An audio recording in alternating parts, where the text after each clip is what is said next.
Bahagi 1. Ang tawanan sa kabilang pader.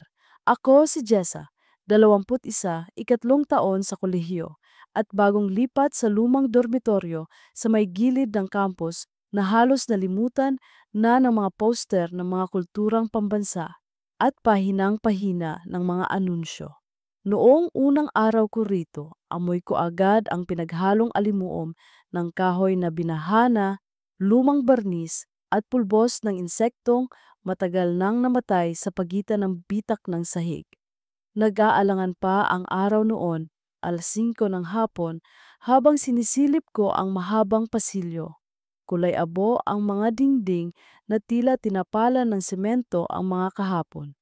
Sa bawat pintuan, may maliliit na plakang tanso, 2A, 2B, 2C, hanggang sa dulo kung saan naroon ang assignment ko, silid 2H. At ang diumano'y kapwa ko border na madalas daw umuuwi ng 10 oras. Wala pa akong nakikitang tao maliban sa isang matandang babae na nakaupo sa may lamesa ng caretaker, si Aling Mercy, na may buhok na singputi ng sabon at mga matang laging umiikot. Wari isinusukat ang bawat kilos mo.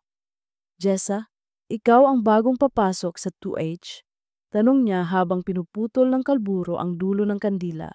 Parang may ritual bago tanggapin ang sinumang papasok. Opo, sagot ko pilit ng umiti. Magkakakilala po ba ang mga nasa kabilang silid?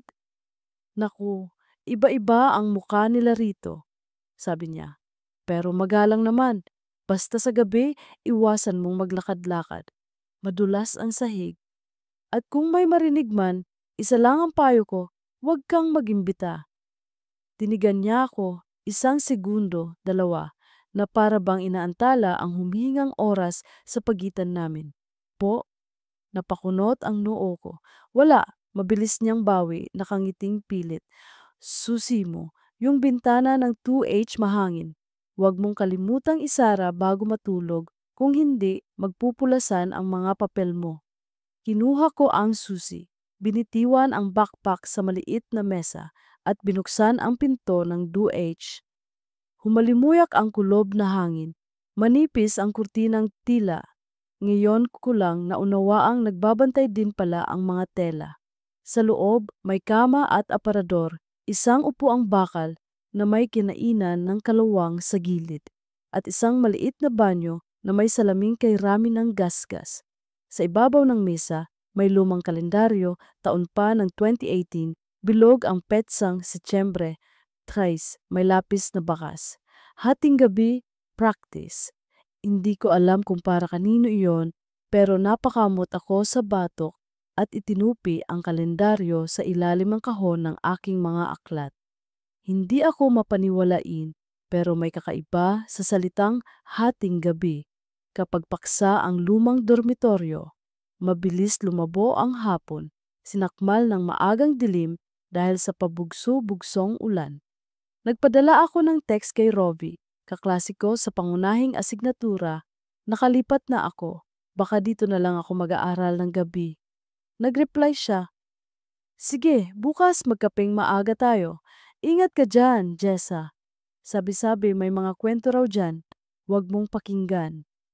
Napangiti ako. Sabi-sabi sa campus ang pangalawang kasarian ng bawat lumang gusali. Sa una, haka-haka, sa huli, alamat. Pero nakapagpalambot sa loob ko ang dala ng bagong lugar. Maaari itong maging tahanan.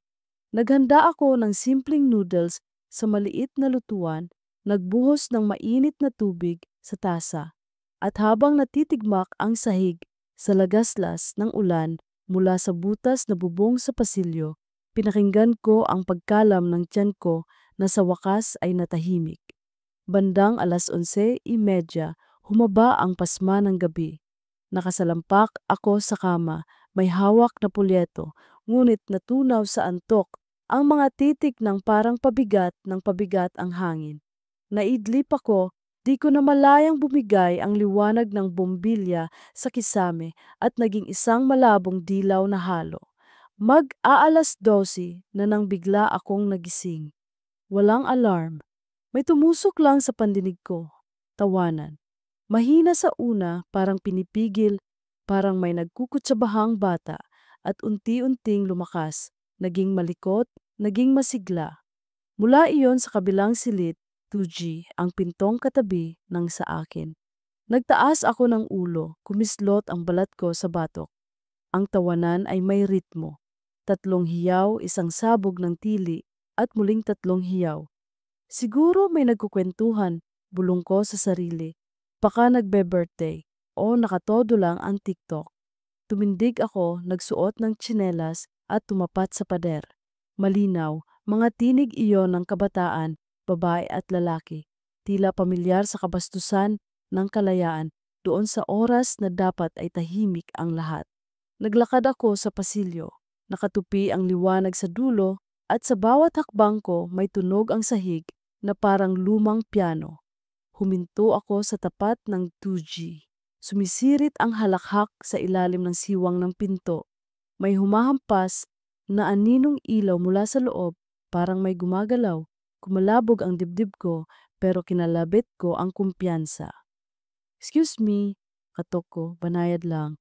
Pwede bang hinaan ninyo? May nag-aaral dito. Saglit na tumigil ang tawanan. Naghintay ako ng sagot, wala. Maya-maya parang may kumalabit sa kabila ng pader, 3 beses.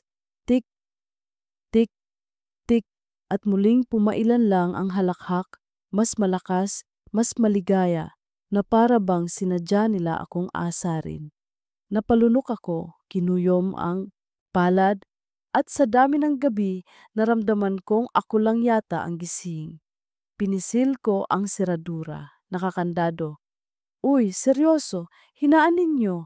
Tumaas ang boses ko, sabay katok ng mas madiin.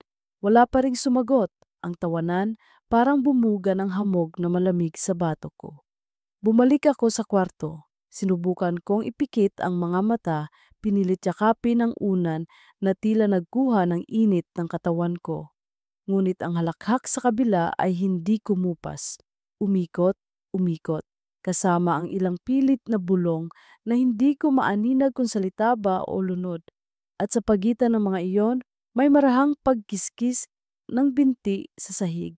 Parang may sumasayaw. Nag-umpisa ng mamasa ang palad ko.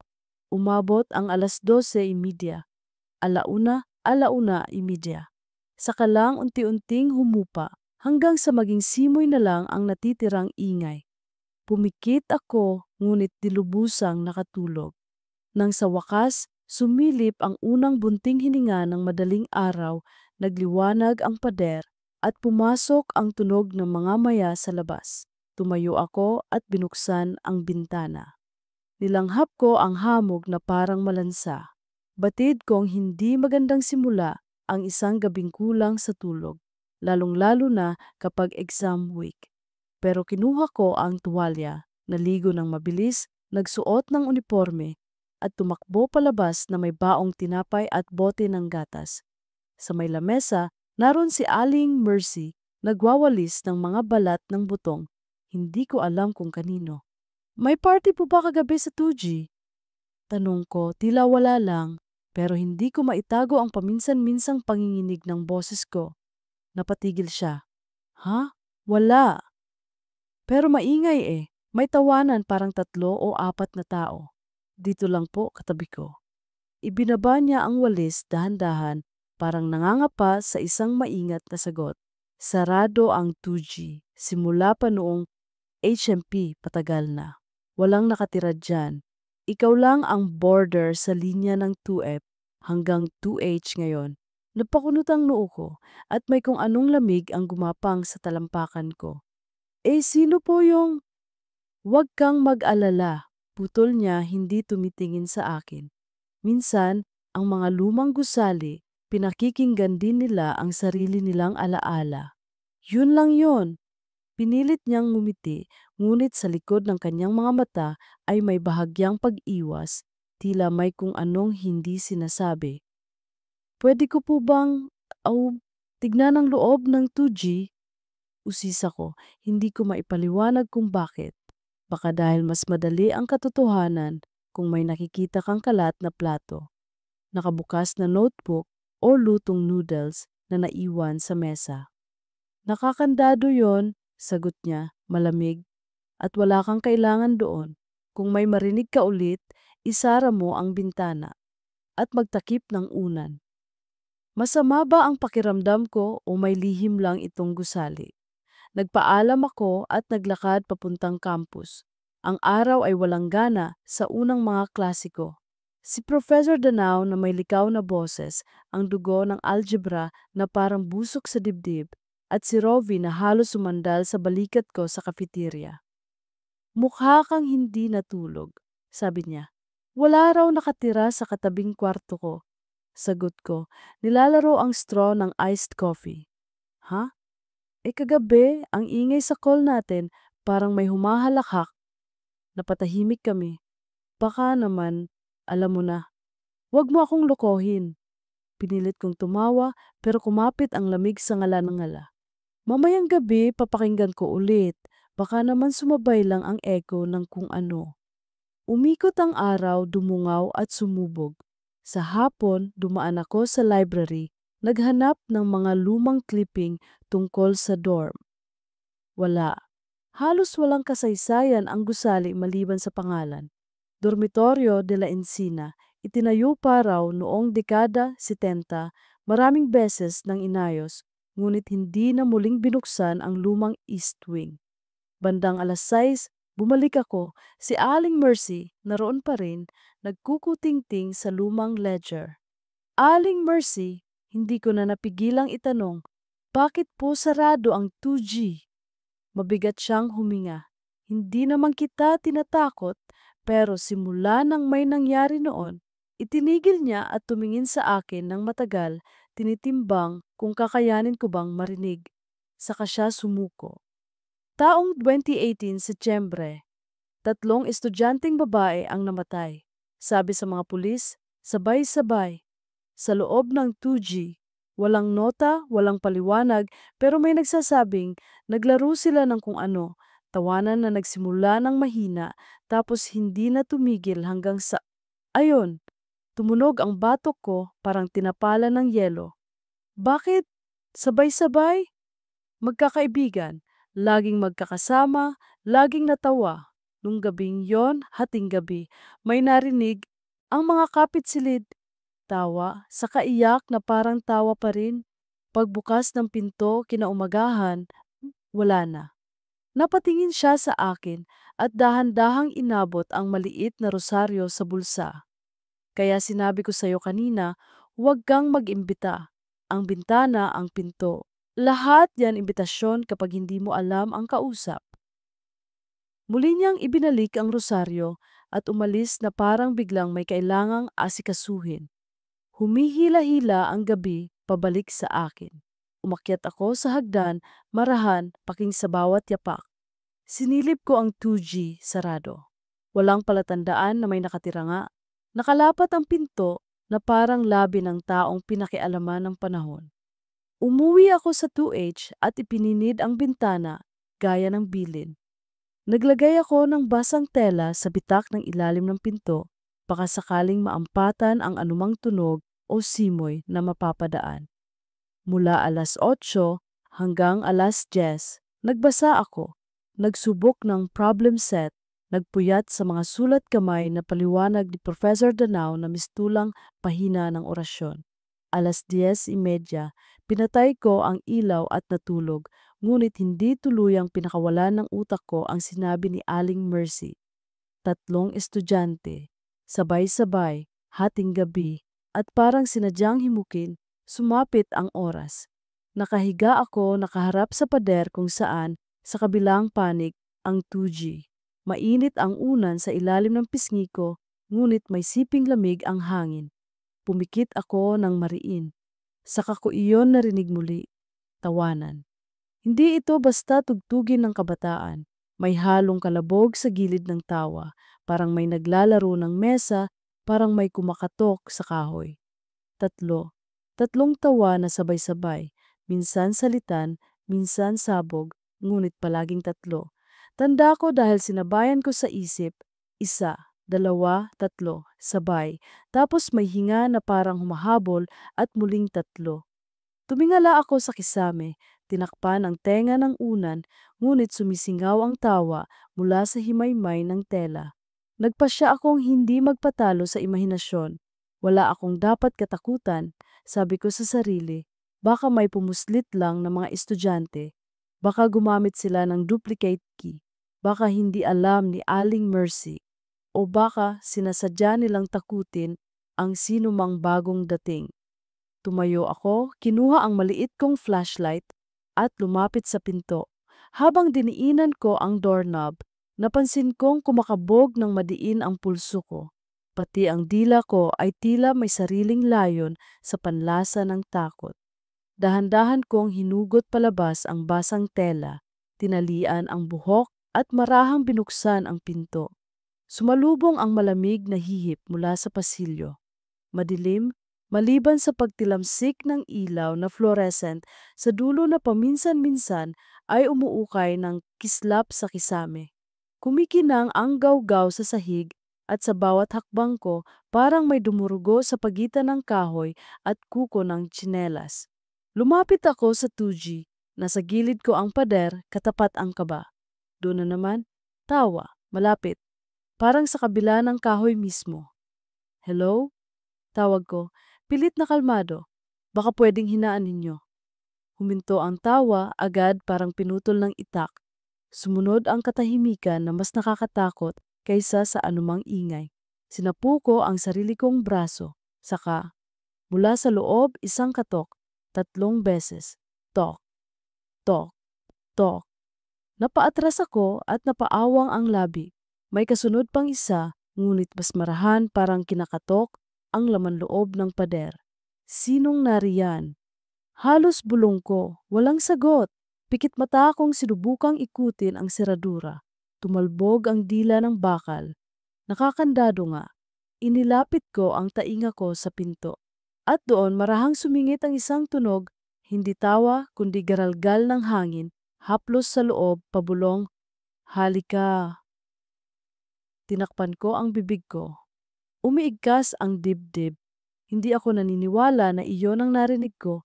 Baka guni-guni lang ng takot ang isang salitang pilit, pinagsusulsi ng isip. Pero ang palad ko, may panginginig na parang marahang sinisinok ng lupa.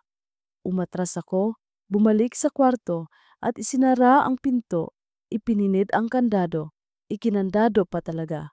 Saka ko tinalian ng sinturon para lang may dahilan ang utak kong maniwalang ligtas ako. Hindi ko alam kung gaano katagal ang katahimikan pagkatapos noon.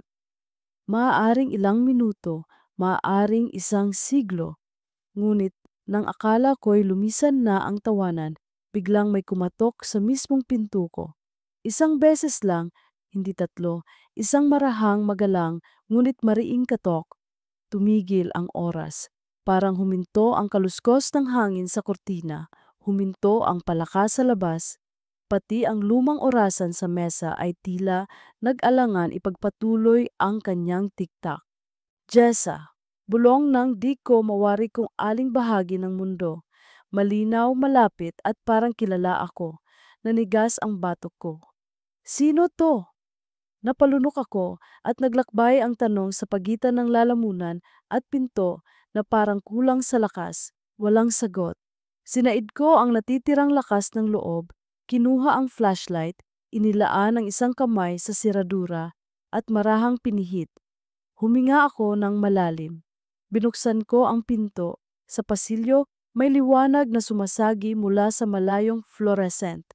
Sa mismong harap ng pinto ko, nakatayo ang 3 estudyanteng babae. Bihis Sabado sila, palda, blouse, cardigan na parang mamasyal lang sana. Nakangiti, makinis ang pisngi, perpekto ang tikwas ng buhok at malinis ang mga kuko sa daliri. Ngunit kung saan dapat nakalagay ang mga mata, wala. Walang buto, walang baltik, walang puti, hangin lang at maitim na hukay na parang hindi pa natutuyo sa init ng buhay. At sa ngiting iyon, alam kong hindi pagkakaibigan ang dala nila, kundi isang uri ng pag-anyaya na walang pag-asa. Halika, sabay-sabay ngunit parang iisang bibig, samahan mo kami. Nalaglag ang dulo ng aking hininga. Mundo kong maliit sa loob ng frame ng pinto at mundo nilang malawak sa labas. Nagtagpo ang dalawang dagat sa linya ng bangin. Sa likod nila, wala akong nakikitang anino. Tila hindi ginagalaw ng kanilang katawan ang liwanag. Ang isa sa kanila, pinakamaliit, lumapit ng isang hakbang. Ramdam ko ang marahang hangin na dala ng galaw niya. May amoy ng basang papel at pinatay na kandila. Naramdaman kong papaluhod ang tuhod ko, ngunit tinindigan ko. Gusto kong isigaw ang pangalan ko, tawagin si Aling Mercy. Tumakbo pabalik sa kama, magtago sa unan, lahat. Ngunit ang ibinuga lamang ng bibig ko ay isang mahinang bakit. Ngumiti pa sila, mas malawak, at sa pagitan ng kawalan ng kanilang mga mata, nakita kong kumikislap ang pader ng 2G na para bang naroon ang lahat ng mga sagot. Mas masaya kapag marami, sabi nila. At sa bawat pantig ng masaya, tila may nakakasuklam na sipi ang hangin, amoy ng bulaklak na itinapon sa hukay. Hinawakan ko ang doorknob palikot, nanginginig. Gusto kong isara ang pinto, gupitin ang liwanag, putulin ang sandaling iyon. Ngunit bago ko pa man maitulak, parang may kumawala sa dulo ng pasilyo. Isang tawa. Isa, dalawa, tatlo, at may sumunod na ikaapat na tawa. Marahan sa una, mahina, parang sa malayong silid larawan. Pagdaka, lumakas ito, tumambol sa pagitan ng pader, sumabay sa kanila at sa isang iglap, parang nadama kong kilala ko ang timpla ng ikaapat na halakhak. Parang akin. Tense bahagi 2, ang rosaryo ni Aling Mercy. Nakapirmi ako sa harap ng pinto, parang natutuyuan ng dugo ang mga ugat ko, habang ang tatlong nilalang na nakangiti ng walang mga mata ay nakatayo roon, nakadikit sa katahimikan ng pasilyo. Naramdaman ko ang pawis na kumakalat sa likod ko, bumabakat sa tela ng aking damit. Ang kanilang mga tinig sabay-sabay ay tila dumadagundong sa loob ng tenga ko. Halika, samahan mo kami. Hindi iyon imbitasyon, iyon ay utos. Ngunit nagawa ko pa ring huminga ng malalim. Isinara ang pinto sa pinakamabilis na lakas na kaya kong gawin at agad na ikinandado. Tumalbog ang katawan ko sa dingding, nanginginig pa rin ang mga daliri ko. Narinig ko ang pagtama ng kanilang mga kuko sa kahoy, hindi katok, kundi galos na parang kinikislot ang mismong pinto. Ilang segundo tapos tumigil. At sa pagtigil na iyon, narinig ko ang isa pang tawa, ikaapat, na halos sumunod sa hininga ko. Pumikit ako, itinakip ang unan sa mukha at paulit-ulit na inusal ang panalangin na halos hindi ko maalala. Ama namin, sumasalangit ka. Ngunit bawat salita ay tila nauupos, nalunod ng mga huni ng nakaraan sa kabilang pader. Hindi ko alam kung paano ako nakatulog. Basta ang huli kong tanda nang hina ang mga talukap ko at kinain ng madilim na agwat sa pagitan ng gabi at umaga ang aking kamalayan. Nagising ako ng maliwanag na ang araw. Ang liwanag ng araw ay sumisirit sa bintana, dumadampi sa mukha ko na parang wala namang nangyari kagabi. Ngunit sa paligid, mabigat pa rin ang hangin. Tumayo ako, tumingin sa pinto. Sarado pa rin, nakakandado at wala namang bakas ng galos. Ngunit alam kong hindi iyon bangungot lang. Ramdam ko pa rin ang lamig ng kanilang mga tinig sa loob ng dibdib ko. Pagbaba ko, nadatnan ko si Aling Mercy na naglalagay ng mga basang-basahan sa sahig ng pasilyo. Nakatingin siya sa akin nang may kakaibang pagsusuri, para bang inaasahan na niyang may sasabihin ako. Hindi ka nakatulog, no? Tanong niya agad, hindi man lang nagsimula sa pagbati. Aling Mercy! Halos mabasag ang boses ko. May kumatok sa pinto ko kagabi. Tatlong babae. Wala silang mata, inaya nila ako. Natigilan siya at tumikhim, parang pinipilit itago ang pagkatakot. Kaya nga sinasabi ko, "Di ba, huwag kang mag-imbita." Umupo siya sa bangko, kinuha ang maliit na rosaryo mula sa bulsa ng kanyang bestida at iniabot sa akin. Hawakan mo to tuwing gabi. Huwag mong ibaba kahit anong marinig mo.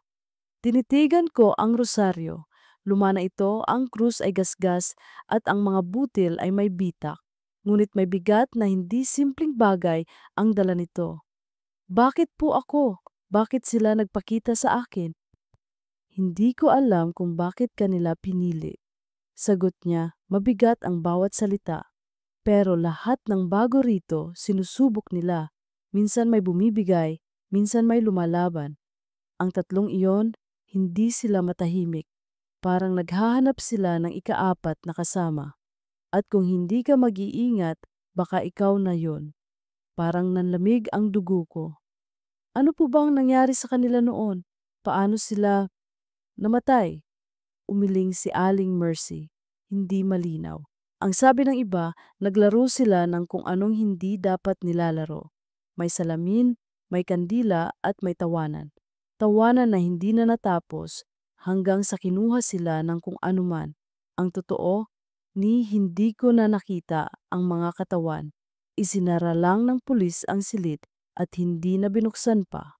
Napatingin siya sa pasilyo, sa pintuan ng 2G na tila may nakikinig. Ngayon ang tanong, kakayanin mo bang manatili rito? Wala akong naisagot.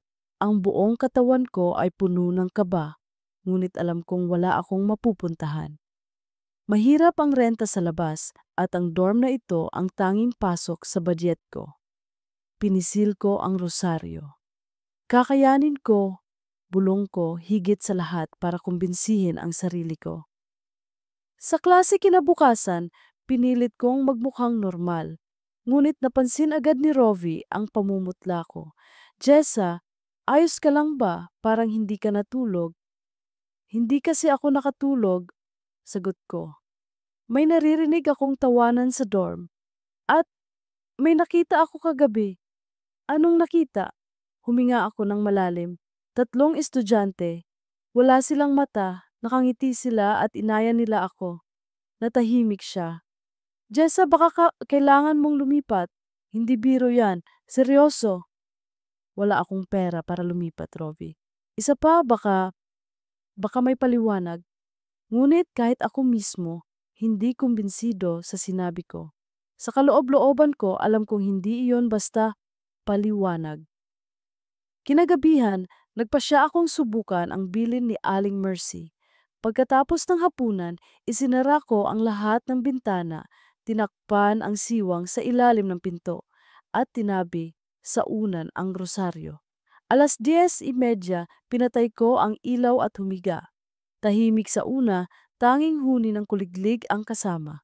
Ngunit nang sumapit ang hating gabi, nagsimula na naman. Tawanan. Unay mahina, parang mula sa malayo, ngunit unti-unting lumalakas.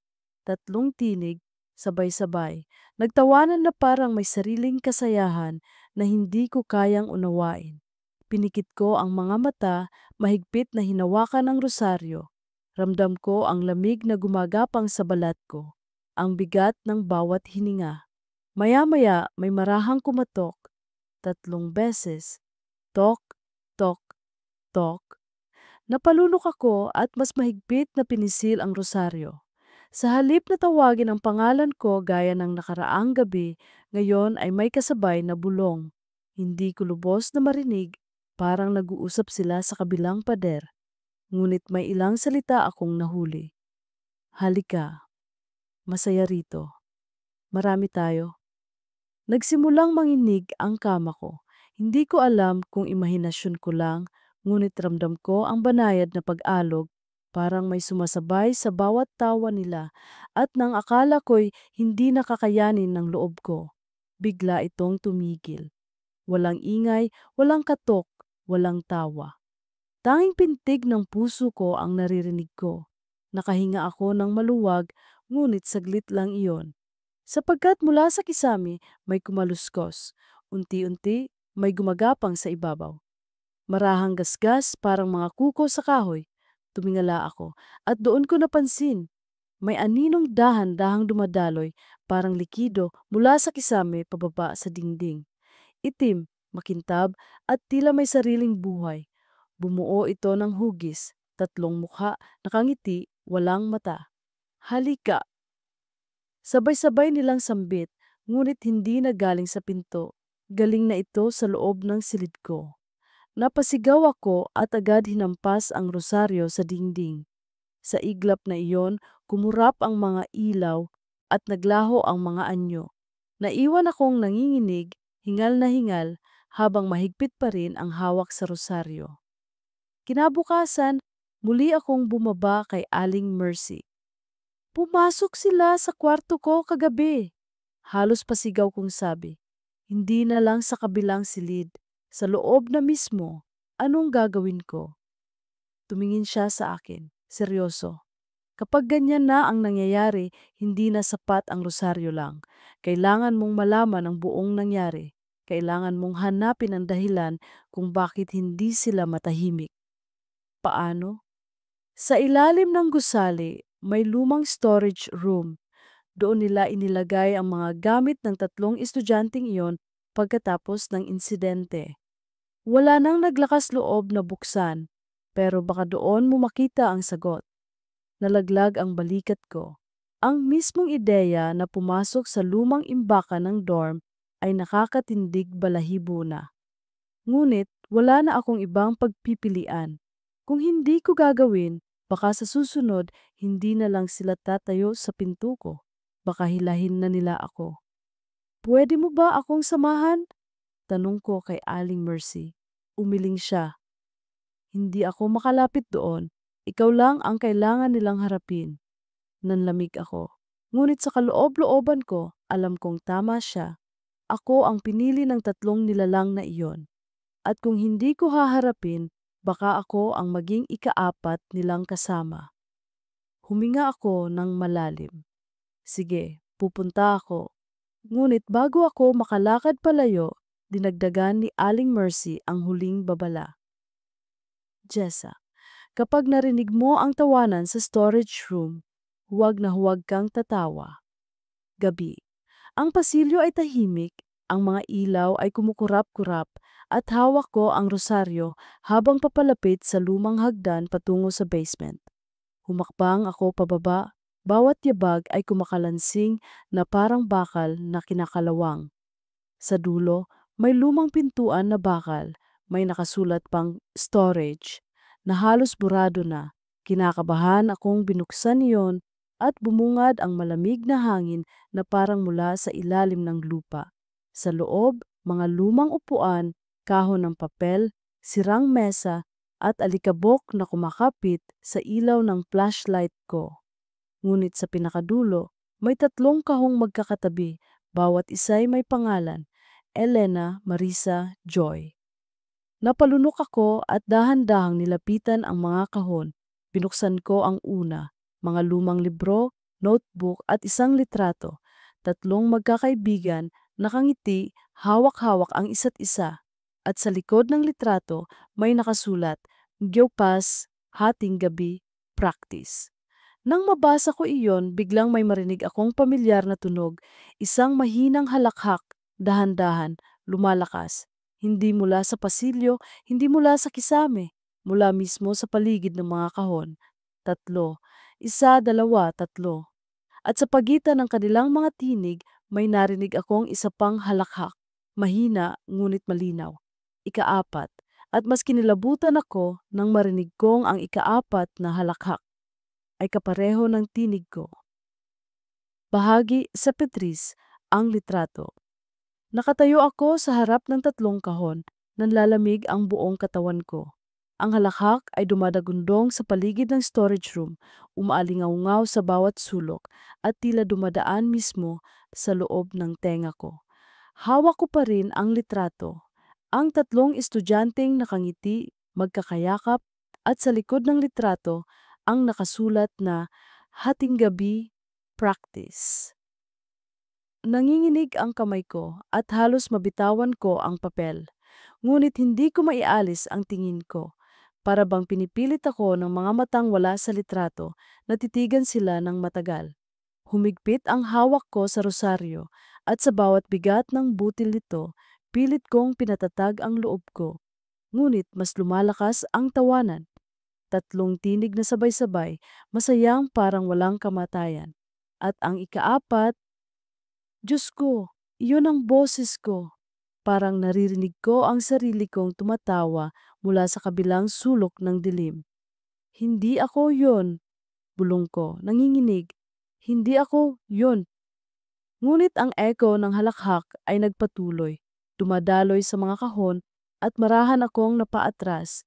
Tinamaan ng flashlight ko ang pangalawang kahon. May pangalan sa harap, Marisa. Pinilit kong huminga ng malalim at binuksan ito. Sa loob may mga gamit na parang hindi na hinawakan simula noong 2018. Isang diary, isang pulang cardigan, at ilang lumang kwaderno na nakatali ng laso. Nang hawakan ko ang diary, may biglang bumagsak na papel, isang pahina na pilit na pinilas. Binasa ko, habang kumakabog ang dibdib ko. Hating gabi, tatlong kandila, tatlong tawa. Kapag may sumabay, siya na ang ikaapat. Huwag tatawa kahit anong mangyari. Nalagutan ako ng hininga. Naramdaman kong nanigas. Ang mga daliri ko sa hawak. Ang bilin ni Aling Mercy, iyon pala ang pinagmulan. Hindi dapat tumawa. Kung tumawa ako, sasama ako sa kanila. Halika! Narinig ko ulit ang bulong, ngayong mas malinaw, mas malapit. Dahan-dahang umikot ang ulo ko at sa dulo ng ilaw ng flashlight, nakita ko sila. Tatlong anino, nakatayo, magkakatabi, nakangiti ng malapad. Walang mata, walang puti, wala ni anumang bakas ng tao, kundi mga hukay na itim sa mukha. Ngunit nakatingin sila diretso sa akin. Ramdam ko, ang mga labi nilang nakangiti ay gumagalaw ng sabay. Obi, halika. Mabilis akong umatras, muntik ng matapilok sa sahig na puno ng alikabok. Halos mabitawan ko ang diary, ngunit pinilit kong dalhin ito at isarado ang kahon. Hindi ako sasama, bulong ko. Nanginginig ang boses. Hindi ako sasama, ngunit sa bawat hakbang ko palayo, mas lumalakas ang halakhak. Isa, dalawa, tatlo, at sa huli sabay-sabay, hanggang sa pumunit ito sa kisame ng storage room. Nabitiwan ko ang litrato, lumipad sa sahig, at nang dumampi ito, nakita kong nagbago ang itsura. Hindi na tatlo ang estudyante. Apat na sila, at ang ikaapat, ako.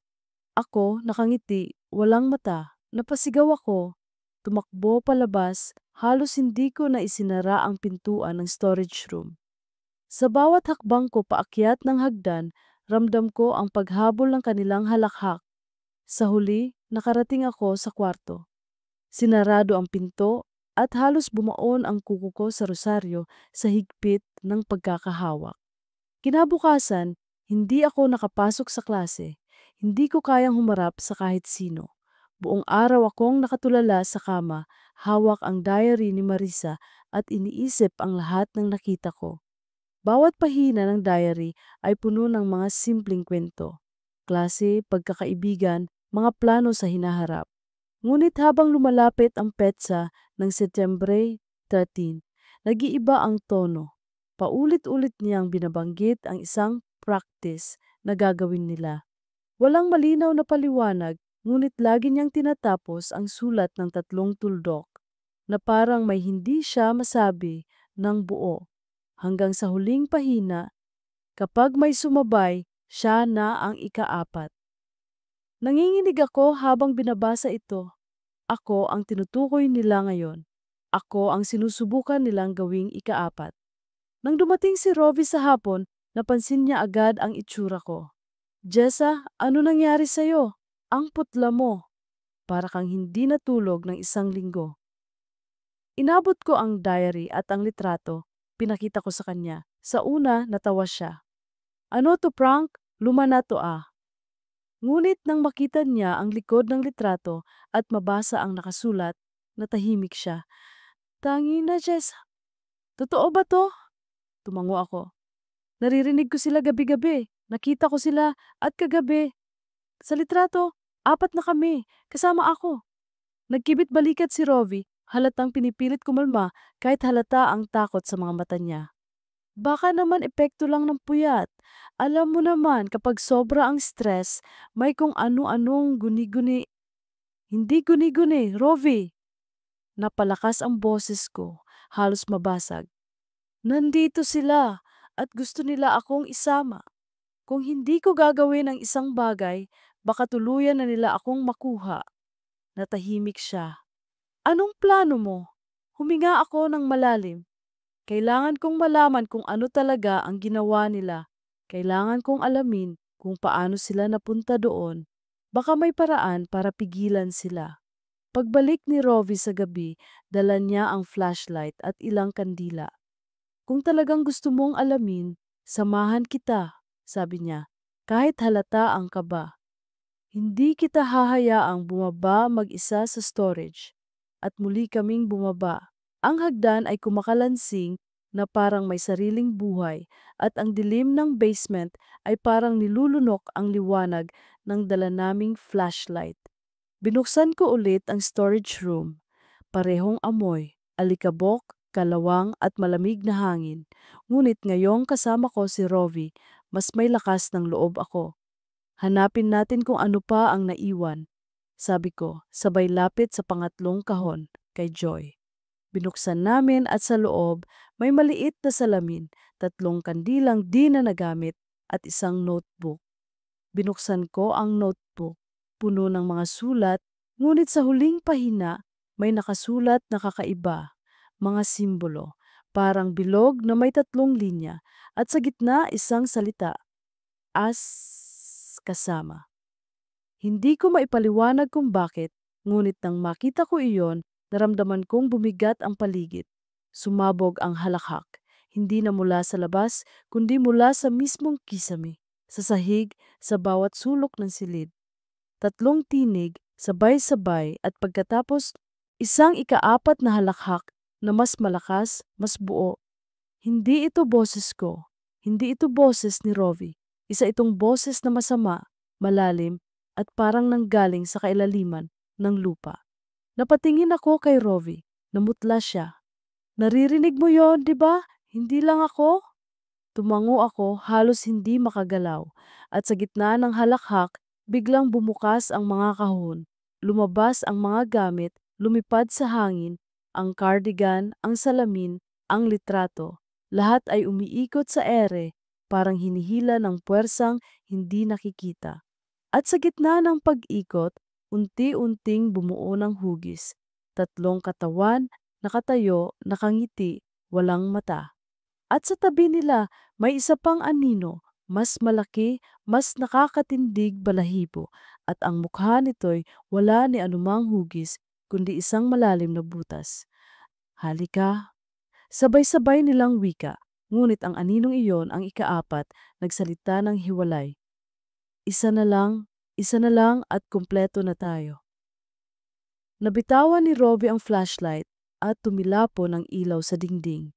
Napasigaw siya at agad akong hinila palabas. Tumakbo kami paakyat ng hagdan habang ang halakhak ay sumisigaw na parang bagyo.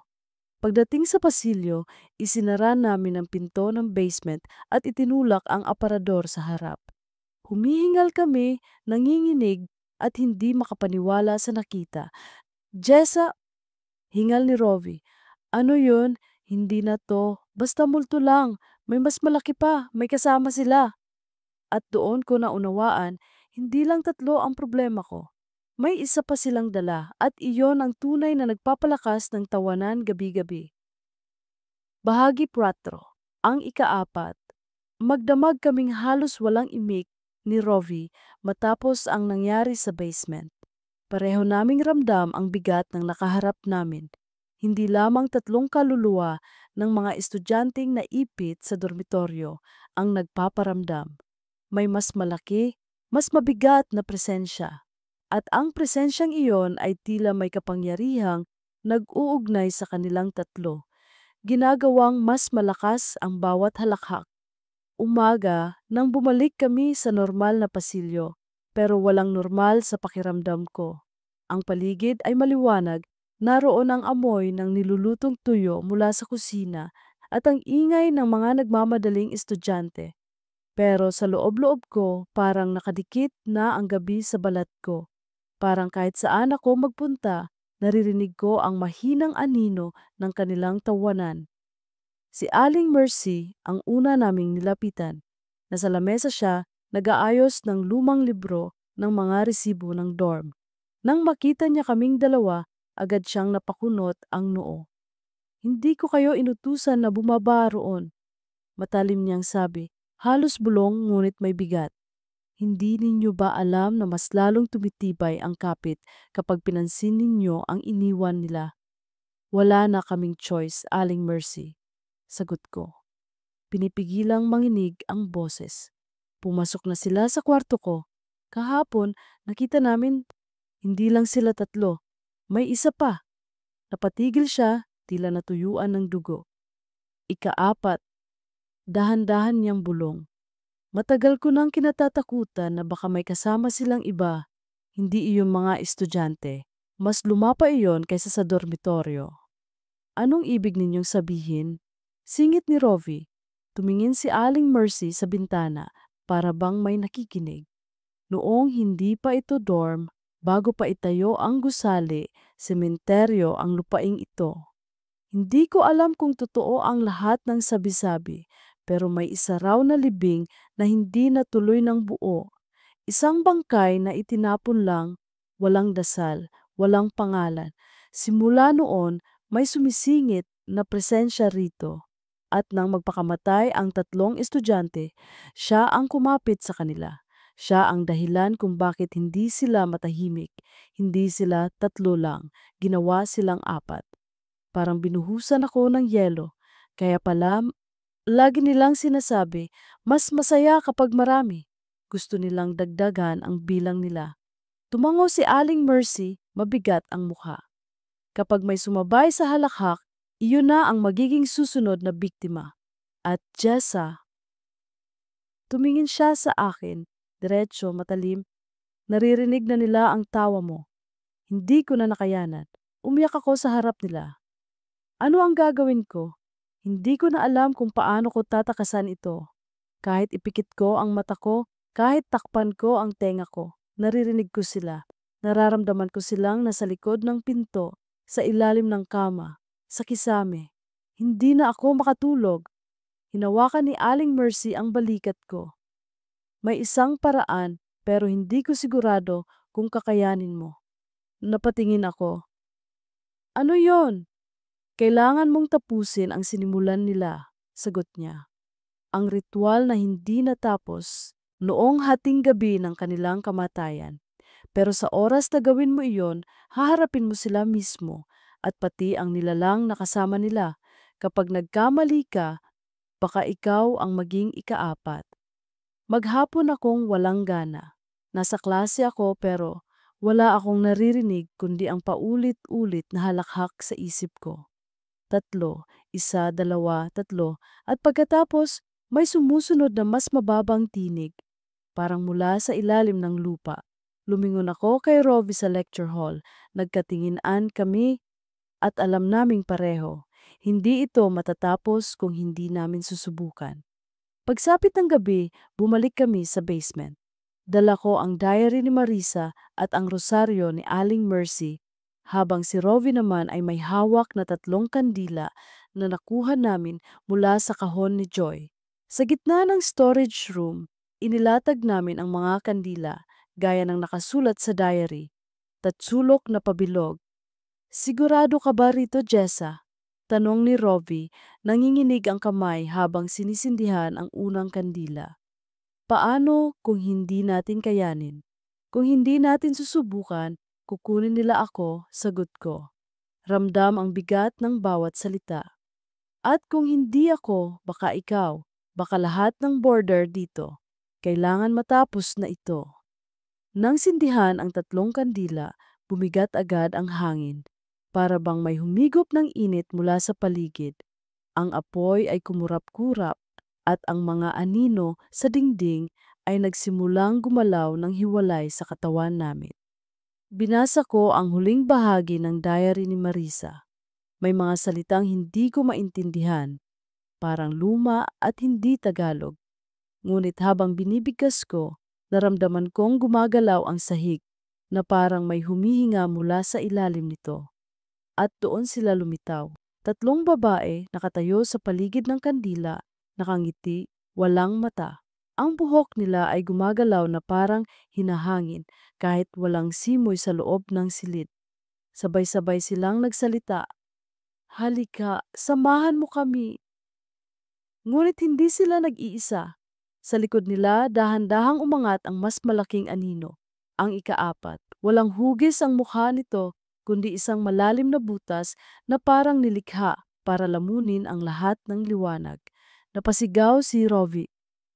Diyos ko, huwag kang tatawa, agad kong paalala nanginginig. Kahit anong mangyari, huwag kang tatawa. At nagsimula ang tawanan. Unay mahina hanggang sa pumunit sa buong silid. Tatlong tawa, mataas, masaya, parang nagbibiruan lang. At pagkatapos, sumunod ang ikaapat, malalim, malakas at puno ng galit. Halos mabasag ang tenga ko sa lakas ng halakhak.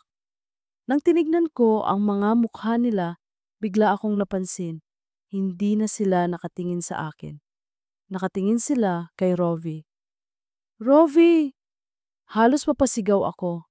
Huwag kang tatawa. Ngunit nakita ko ang katawan niyang nanginginig, ang labi niyang kumikibot, pilit nilalabanan ang takot. Ngunit ang halakhak, mas lumalakas at parang may humihila sa loob niya na sumabay. Halika, sambit ng tatlo. Isa pa, isa pa. At bago ko pa siya malapitan, narinig ko ang tunog na pinakaikinatatakutan ko. Isang tawa, mahina, nanginginig, pero malinaw. Tawa ni Rovi, parang biglang bumukas ang lupa sa ilalim ng storage room. Lumakas ang apoy ng mga kandila, umikot ang mga gamit, at nakita ko ang tatlong babae, nakangiti, nilalapitan si Rovi.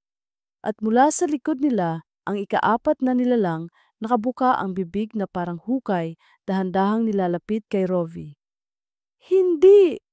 Sigaw ko. Hawak ang rosaryo at ang diary. Tumalon ako sa gitna, itinapat ang krus sa kanila at buong lakas na binigkas ang panalangin na kaya kong alalahanin. Ama namin, sumasalangit ka. Sa isang iglap, pumailan lang ang sigaw ng anino at nagsimulang magliyab ang mga pahina ng diary.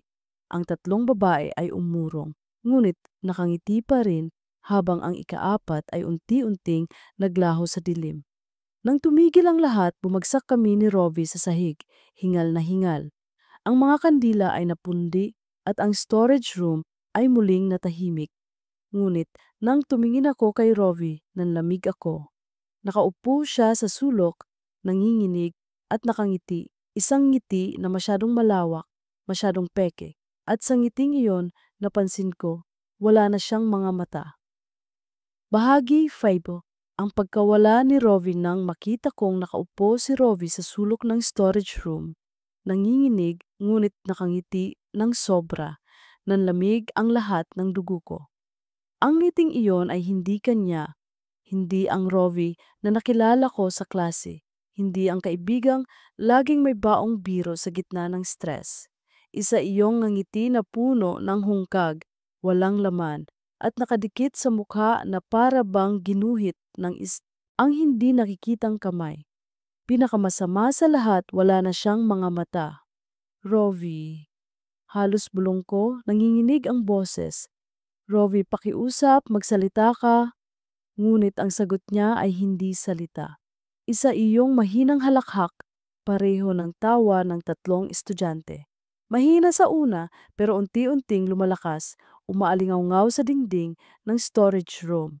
Tatlong halakhak. Kasunod nito, ang kanya. 4. Napaatras ako, hawak-hawak ang rosaryo ni Aling Mercy na halos mabasag na sa higpit ng pagkakakuyom ko. Naramdaman ko ang bigat ng hangin, ang malamig na hininga ng mga kaluluwang dumidikit sa bawat sulok ng kwarto. At sa isang iglap, sumulpot sila. Tatlong babae nakatayo sa tabi ni Rovi, nakangiti, walang mata. Sa tabi nila, si Rovi mismo, kasama na nila, nakangiti ng pareho, nakahalo na ang kanyang halakhak sa kanila. Halika, Jessa. Sabay-sabay nilang sabi, sabay-sabay na parang iisang katawan. Ngayon, 4 na kami. Mas masaya kapag marami. Napaatras ako pero ramdam kong wala na akong mapuntahan. Ang pinto ng storage room ay tila nagsara ng kusa at ang ilaw ng flashlight na naiwan sa sahig ay kumukurap-kurap na lang. Wala akong magawa kundi humarap sa kanila, nanginginig, ngunit pinipilit tibayan ang loob ko. Hindi, hindi ko kayo sasamahan, mariin kong sabi, kahit nanginginig ang boses. Ngunit sumagot ang anino sa likod nila, ang ikaapat na presensya. Ang malaki, ang walang mukha. Lumitaw ito mula sa dilim, nakayuko sa kanilang lahat, at mula sa hukay na ulo nito, lumabas ang malalim na tinig. Kung hindi ka sasama, siya ang mananatili. Tumingin ako kay Robbie. Nakaupo siya roon, nakangiti, walang mata, ngunit ramdam kong buhay pa siya. Ramdam kong nilalamon pa lang siya ng nilalang, pero hindi pa buo. May pagkakataon pa. Robbie! Sigaw ko, luhaan. Labanan mo sila, hindi ka kabilang dyan. Ikaw to, si Robbie. Tandaan mo. Ngunit wala siyang sagot. Halakhak lang, halakhak na masakit sa tenga. Itinaas ko ang rosaryo at buong lakas na binigkas ang panalangin paulit-ulit kahit nanginginig, kahit parang walang kabuluhan. Ama namin, sumasalangit ka. Sumisigaw ang anino, nagagalit, umuuga ang buong kwarto, nalalaglag ang mga kahon, bumubukas ang mga lumang aparador. Ngunit hindi ko tinigilan. Habang mas malakas ang sigaw nila, mas binilisan ko ang dasal. Hanggang sa biglang lumiwanag ang krus ng rosaryo at pumunit ng liwanag ang dilim. Sa iglap na iyon, nawala ang tatlong babae. Ang halakhak ay natigil. Ang anino ay umurong, lumubog pabalik sa dingding. At si Rovi bumagsak sa sahig na wala ng malay. Nang imulat niya ang mata niya, nandoon pa rin kami sa storage room, ngunit tahimik na. Nanginginig pa rin ako at siya'y nakahiga pawis na pawis.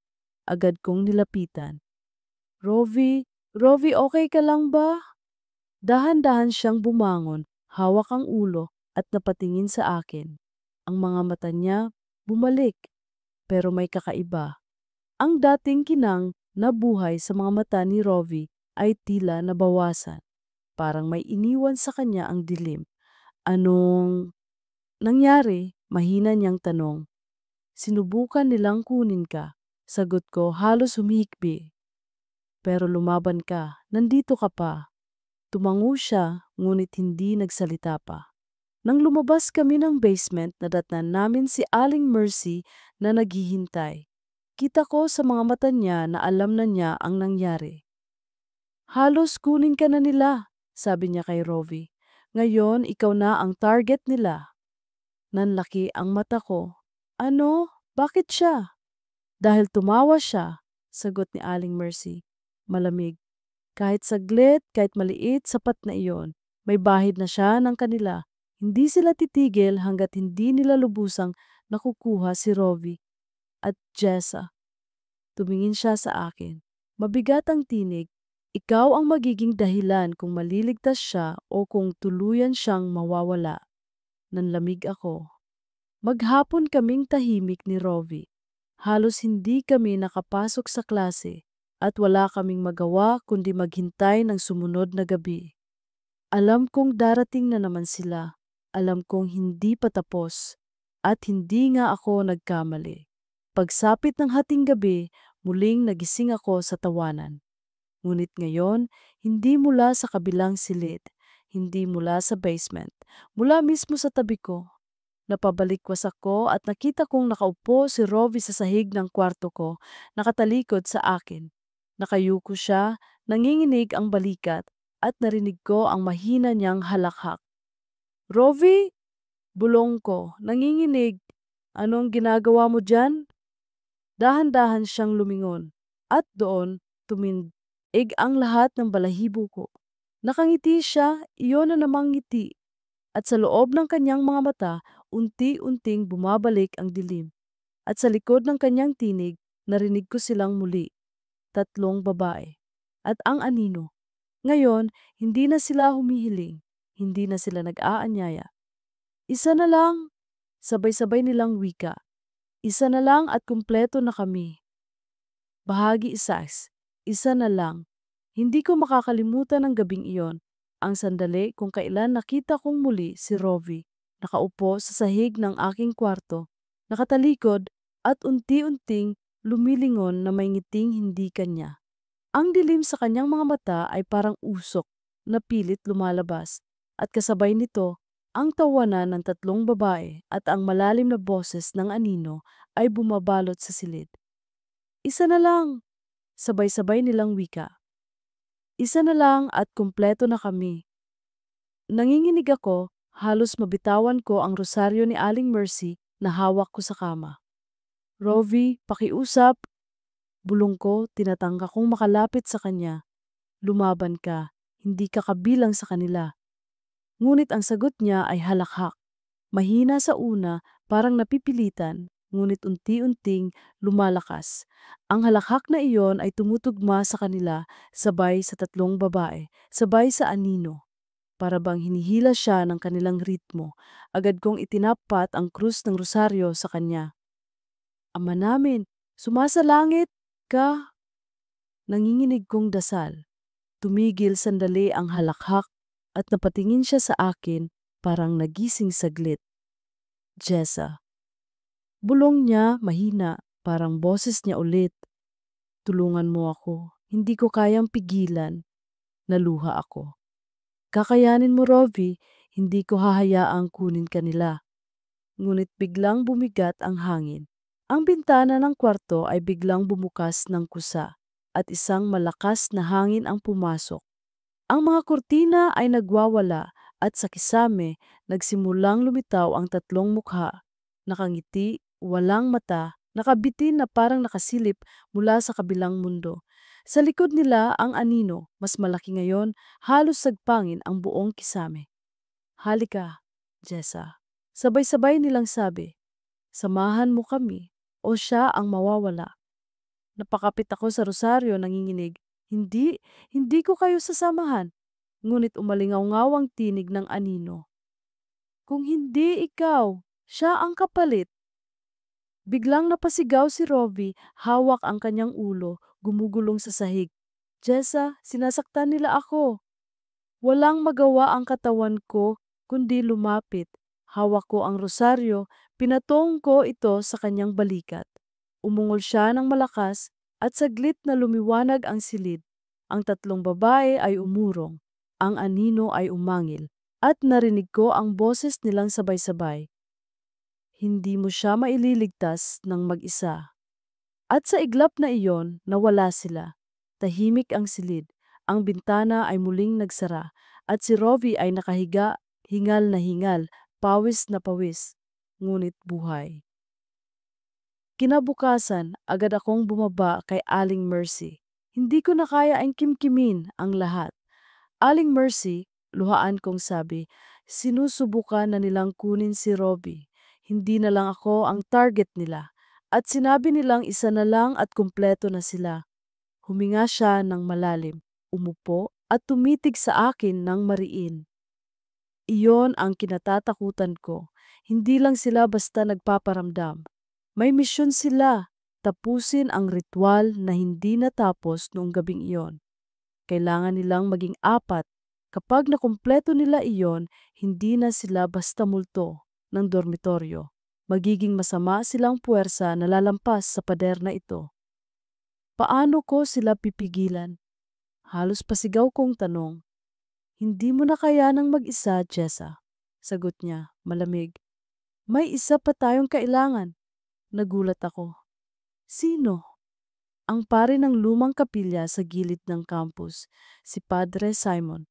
Matagal na siyang hindi nakikialam pero siya lang ang may lakas para tapusin ito. Nag-alinlangan ako, hindi ko alam kung maniniwala ang pari sa mga nangyari, ngunit wala na akong ibang pagpipilian. Hapon, dinala ko si Rovi sa kapilya. Mahina pa rin siya, parang laging puyat, laging may dinadala, ngunit pumayag siyang sumama. Ang kapilya ay luma, gawa sa bato, May mga basag na bintana at halos walang pumapasok. Sa loob amoy insenso at may matandang lalaking nakaupo sa harap ng altar, si Padre Simon. Padre! Nanginginig kong panimula. Kailangan namin ng tulong. May mga kaluluwa sa dormitoryo. 3 sila at may isa pang mas masama. Gusto nila kaming kunin. Tumingin siya sa akin. Mabigat ang mga mata. Matagal ko nang nararamdaman ang presensya roon, pero wala pang naglakas loob na lumapit sa akin. Inilahad ko ng diary, ang litrato, at ang rosaryo. Binasa niya ang mga pahina at umiling. Ritual. Hindi nila natapos. At ngayon, gusto nilang tapusin gamit kayo. Kung hindi natin sisirain ang ugnayan nila, tuluyan kayong makukuha. Paano, Padre? Babalik tayo sa mismong lugar kung saan sila namatay, sagot niya. Kailangan nating harapin sila at putulin ang tali ng ritual. Ngunit, tumingin siya kay Robbie, isa sa inyo ang pinakamahina. Ikaw, Hiho. Kapag pinilit ka nilang sumama, baka wala ka ng balikan. Namutla si Robbie. Padre, hindi ko alam kung kakayanin ko pa, pero kung hindi namin susubukan, baka mas marami pang madamay. Hinawakan siya ni Padre Simon sa balikat. Ang tapang mo, Hijo. Pero tandaan mo, hindi lakas ng katawan ang laban dito, kundi tibay ng loob. Kapag tinawag ka nila, huwag kang susunod. Gabi. Bumalik kami sa dorm kasama si Padre Simon. Dala niya ang isang bote ng banal na tubig, isang krus na pilak, at ang kanyang sariling dasal. Ang plano. Bumalik kami sa storage room at doon harapin ang 3, pati ang anino. Habang bumababa kami ng hagdan, ramdam ko ang bigat ng bawat yabag. Ang hangin ay mas malamig, mas mabigat, parang may nakatingin sa bawat galaw namin. Nang binuksan namin ang pinto ng storage, agad kaming sinalubong ng dilim na parang buhay. Maghanda kayo, bulong ni Padre Simon. Sa gitna ng silid, inilagay niya ang krus at nagsimulang magdasal. Sa ngalan ng Ama, ng Anak, at ng Espiritu Santo, at doon sila lumitaw, 3 babae, nakatayo, nakangiti, walang mata. Ang buhok nila ay lumilipad, at ang halakhak ay pumuno sa buong silid. At sa likod nila ang anino, mas malaki, mas malinaw, at ngayon may hugis na parang katawan na nabubuo. Isa na lang, bulong nila. Isa na lang at kumpleto na kami. Itinaas ni Padre Simon ang krus. Sa ngalan ni Kristo, lumayas kayo, sigaw niya. Ngunit ang halakhak ay mas lumakas at sabay-sabay silang tumingin kay Robbie. Napasigaw siya, hawak ang ulo. Jessa! Padre, hindi ko kaya! Agad akong lumapit, hinawakan siya at halos mapunit ang puso ko nang makita kong unti-unting nagiging dilim ang kanyang mga mata. At sa gitna ng kaguluhan, narinig ko ang boses ng anino, mas malinaw, mas malapit. Kung hindi mo siya ibibigay, ikaw ang susunod. At doon ko naramdaman ang malamig na kamay na humawak sa braso ko kahit wala namang tao sa tabi ko. Bahagi 7. Ang huling hating gabi.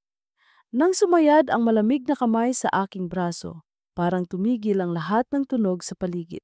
Wala akong naririnig kundi ang malakas na pintig ng puso ko at ang bulong ng anino. Kung hindi mo siya ibibigay, ikaw ang susunod. Napasinghap ako, halos mabitawan ko si Rovi. Nayakap-yakap ko. Nanginginig siya, ang kanyang mga mata muling nababalot ng usok na itim. At ang 3 babae sa likod niya ay lalo pang lumapit. Sabay ang kanilang mga halakhak na bumibiyak sa katahimikan ng silid. Jessa! Sigaw ni Padre Simon, hawak ang pilak na krus. Huwag mong pakikinggan! Labanan mo ang presensya nila! Ngunit habang mas malakas ang dasal ng pari, mas lalong lumalakas ang sigaw ng anino.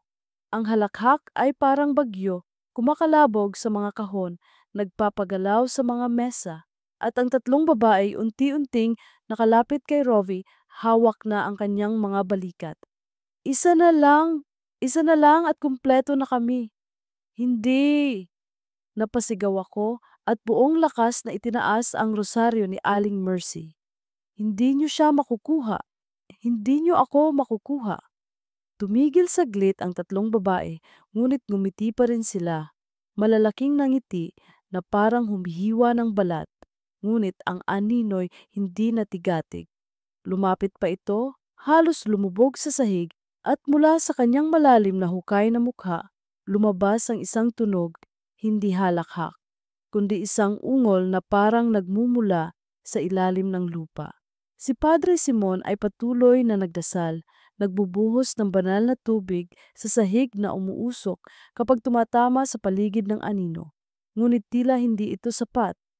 Padre, hindi gumagana, sigaw ko. Kailangan nating putulin ang ritual sa mismong ugat, sagot niya. Ang litrato! Hanapin ang litrato! Agad kong naalala ang litrato na nakita ko noong una. Ang tatlong estudyante at sa huling pagkakataon, 4 na sila kasama ako. Sinimulan kong halungkatin ang mga kahon kahit gumagalaw ang mga iyon na parang may sariling buhay. Sa huli, nakita ko ito. Ang litrato, nakapatong sa loob ng lumang diary, nangingitim na parang sinusunog ng hangin. Hawak ko ito, nanginginig. Padre, ano ang gagawin ko? Sirain mo! Dinukot ko ang lighter sa bulsa, sinindihan at agad na inilapit sa litrato. Ngunit bago pa man ito tuluyang magliyab, biglang sumugod ang tatlong babae, sumisigaw ng sabay-sabay, at hinampas ako ng malamig na hangin na parang mga kamay na yelo. Nabitiwan ko ang lighter, napasigaw ako, halos mawalan ng lakas. Ngunit si Rovi, na kanina'y parang hawak ng dilim, biglang gumalaw.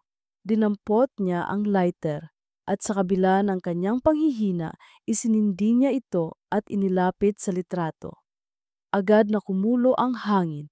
Ang litrato ay nagliyab at kasabay nito, ang tatlong babae na pasigaw ng sabay-sabay, tinakpan ang kanilang mga mukha at unti-unting naglaho. Ngunit hindi sila tuluyang nawala. Ang halakhak ay nanatili, ngunit ngayon hindi na 3. Isa na lang, ang anino. Isa na lang, bulong nito mas malalim, mas malakas. Isa na lang ang kailangan ko. At bago ko pa namalayan, tumilapon si Padre Simon sa pader na wala ng malay. Naiwan kaming dalawa ni Rovi sa gitna ng dilim. Jessa!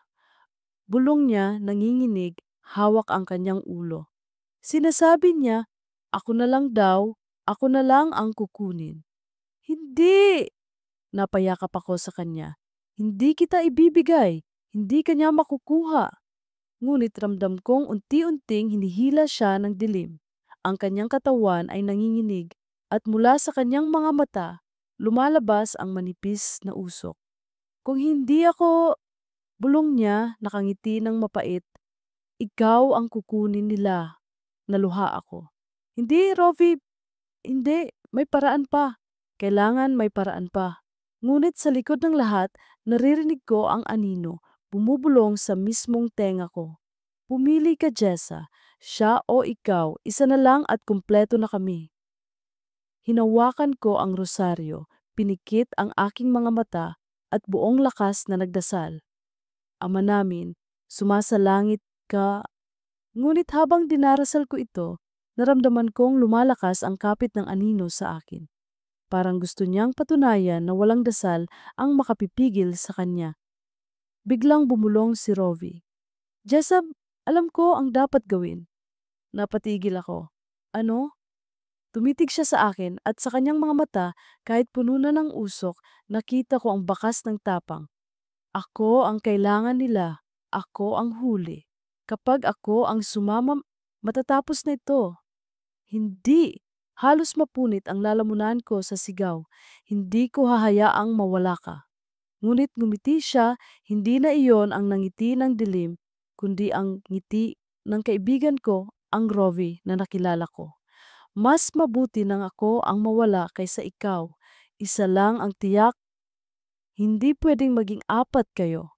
at bago ko pa siya mapigilan, kinuha niya ang litrato na nagliyab kanina, ngayon ay abo na lamang at hinawakan ito sa kanyang dibdib.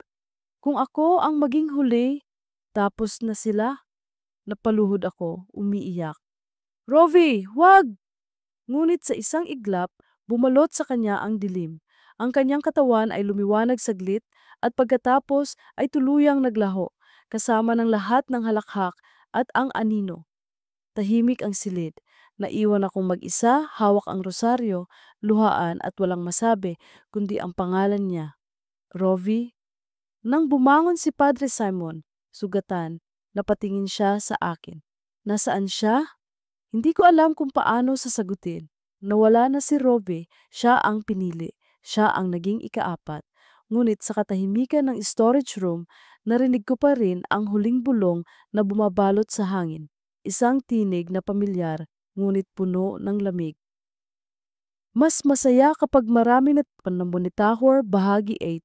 Mas masaya kapag marami.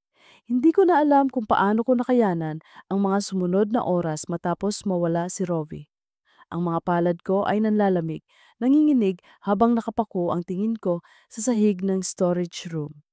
Para bang naroon pa rin ang anino ng katawan niya, naroon pa rin ang halakhak na iniwan niya bago siya tuluyang lamunin ng dilim. Jessa. Mahina ang boses ni Padre Simon. Hawak ang kanyang tagiliran na sugatan mula sa pagkakatapon sa pader. Wala na siya, ngunit baka iyon na ang katapusan ng ritual. Kung siya ang naging ikaapat, tapos na sila, hindi na sila makakabalik. Pero hindi ako sumagot. Ayokong tanggapin na iyon na ang katapusan ni Rovi. Ayokong paniwalaan na siya na ang naging sakripisyo para lamang matapos ang sumpa ng lumang dormitoryo. Lumabas kami ng storage room at sa unang pagkakataon, tahimik ang pasilyo. Wala na ang lagaslas ng halakhak. Wala na ang malamig na simoy na laging bumabalot sa bawat pintuan. Ang buong gusali ay para bang nabunutan ng tinik. Ngunit sa dibdib ko, mas mabigat ang bigat. Dahil alam kong isa sa pinakamahalaga sa akin ang binawi ng dilim. Kinabukasan, nagising akong tila bangungot ang lahat. Maliwanag ang araw at sa labas ng dorm, naroon ang karaniwang ingay ng mga estudyanteng nagmamadali sa klase. Para bang walang nangyari kagabi, para bang normal ang lahat, ngunit sa loob ko, wala nang normal. Sa bawat paghinga, sa bawat hakbang, nararamdaman ko ang kawalan ni Rovi. Nagpunta ako kay Aling Mercy. Nakaupo siya sa lamesa tulad ng nakasanayan, ngunit nang makita niya ako, alam kong alam na niya ang nangyari.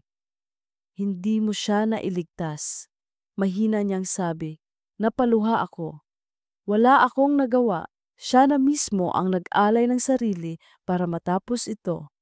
Tumango siya, mabigat ang mukha. Minsan iyon lang ang paraan, ang dilim na iyon ay matagal nang naghahanap ng ikaapat.